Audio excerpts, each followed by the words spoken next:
in parts of Africa where they had no interpreters, Yeah. they would try to kidnap anyone that they could find Yes. in the area, Yeah. bring them to Portugal, give them good wine, good food, women, let them stay here for 3-4 years until they could speak the language.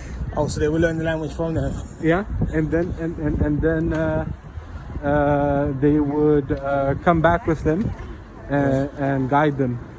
Oh, okay. And serve as interpreters. So that will happen in Africa.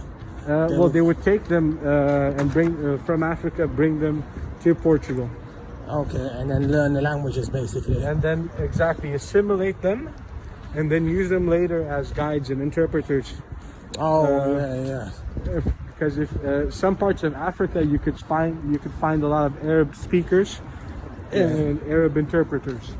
Oh, okay. But Southwest Africa was a part of Africa that wasn't really touched by Islam, Yeah. and not many other outside cultures until the Portuguese came. Oh, okay. East Africa is a different story. Yeah. Okay, and West Africa as well. But Southwest Africa, very few outsiders, had come there. Okay. But as I mentioned, not every slave was also African. The Portuguese had colonies in South America, like Brazil. They had colonies in Asia, like Goa, Macau, Malacca, East Timor. They even had a presence in Japan. Oh, okay. And so their slaves came from the different areas Yeah. that they were active in. To show you like a map, let me see. Like these are all the Portuguese territories. The ones in red are the areas that they colonized. The ones in pink are areas that they claimed but never really colonized. Okay. And the yellow territories are areas where they had a big commercial presence. Okay, but Okay. they never quite colonized it. Exactly, but they were there trading, they were there making partnerships and so on. And for example, in the 16th century, in the 1500s, they would get wood from Brazil wood. They would get ivory, gold, and slaves from Africa. They would get black pepper, cardamom, cinnamon from Asia. In the Far East, they would get porcelains and silk. But also in all of these areas where they were at, they also took some slaves. Okay. Yeah. And for example, Native American slaves were considered unsuited for hard labor, for work in fields or in mines, but they were known as skilled hunters, foragers, and guides. They helped the Portuguese penetrate the Brazilian interior. Yeah. It's warmer than I thought it'd be. Yeah, Portugal is warm. Yeah. The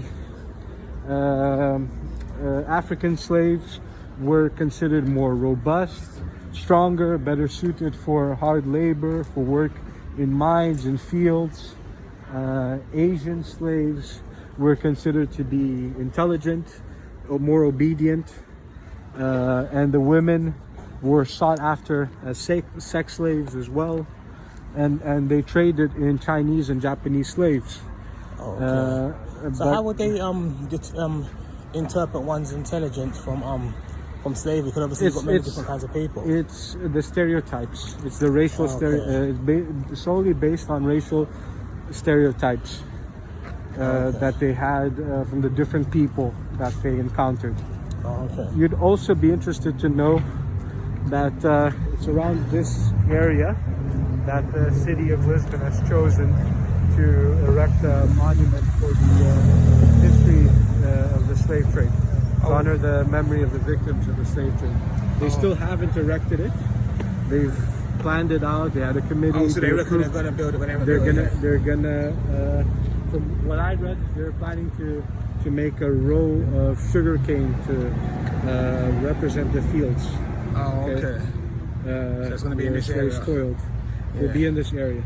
Yes. Oh, is this where the ports were? Around this vicinity, yes, where a lot of the ports and merchant institutions that deal in the slave trade and other commodities. Okay. So what's this area called? This area is called Campo de Cebolas, the field of onions. However, Field of onions. yes, that's what locals call it. Okay. However, it would have been around this area where the customs building was located, and some archaeological research even found some fortifications, some old ships as well. But why is it called the Field of Onions? Basically, it's one of these old nicknames from that locals had for this area. Oh, okay. Yeah. Very interesting, because they were made in Japan in the late 16th century and early 17th century. And what's interesting is that they represent what Japanese people thought about the Portuguese people. Okay. So what is that Portuguese ship? Ship arriving in Japan, and you can see all the people that come from the ship, and not all of them are white. Okay. You'll find a group of Africans here. You'll find some Indian people as well. You'll find exotic animals which aren't native to Japan, like these camels here. And the Japanese, all they had about Portuguese society was what came from the ships. And they certainly perceived the Portuguese society to be a multi-racial society of people from different backgrounds. Yeah, I can see in the picture they're all black, isn't it?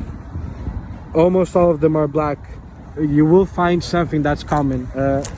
Japanese illustrators at the time, all the way until the 19th century, always portrayed Europeans and a lot of foreigners with very long noses, with like really, really long noses.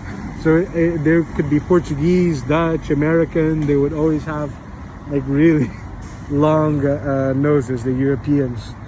But anyways,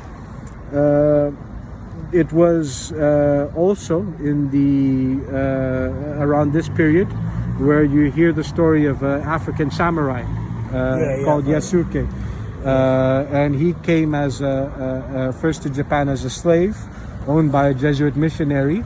However, he because he was one of the first Africans to the islands, he quickly attracted the attention of a renowned samurai general called Oda Nobunaga, who invited Yasuke to become one of his retainers and receive samurai training. So of course he escaped the bondages of slavery and became a renowned warrior in feudal Japan. What was his name again, sir? Yasuke. Yasuke. Historians believe he could have been from modern-day Mozambique. Okay. And his name is a translation or an adaptation of the Arabic name Yusuf. Okay. Okay. Yeah, okay. And you know about him. Yeah. I've heard of him before, but I don't really know much about him. And the rumors I heard said that they had cast Chadwick Boseman, but of course that's not going to happen because unfortunately he passed this year. Which was a shame, huh? Yeah. He was, and you know, he kept it really under wraps, his illness. It's a shame. Yeah, it was. Yeah, that is a shame. Yeah, it was. You know, he what could I say? He went out like a true soldier. Yeah. He didn't, no one felt sympathy for him, or no one. Do you know what I mean? He just kept it to himself. He kept it private to himself, his family. He didn't. Strong man. Yeah. You know, because I don't know if I could do that. You know. Oh yeah. And there was even a picture of the guy that leaked, and he looked terrible. He looked really thin. Yeah. And his fans were like, "What's wrong?" You know. Yeah. And he was like, "Nah, it's all good. It's for a movie or something." Yeah. He kept it private, you know. Yeah. This is an old building, huh? Yeah, I can see it's got a lot of architecture.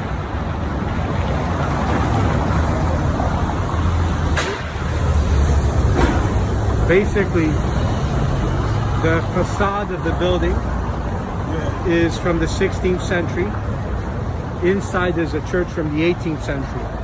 Oh, okay. The original structure that was here was knocked down in the earthquake of 1755, and only this bit of the facade remained. Oh, okay. And It's a beautiful part, though. yeah, this is a part of this is a type of architecture known as Manoeuvre architecture, which was a style that developed during the height of Portuguese global influence. Okay, the time when Portugal was, the dominant power on the world stage was the early 16th century. That's when we managed to find the sea route to India, and Portugal became rich from the spice trade. And this style was used in the monuments that celebrated the rise of Portuguese expansion. Okay.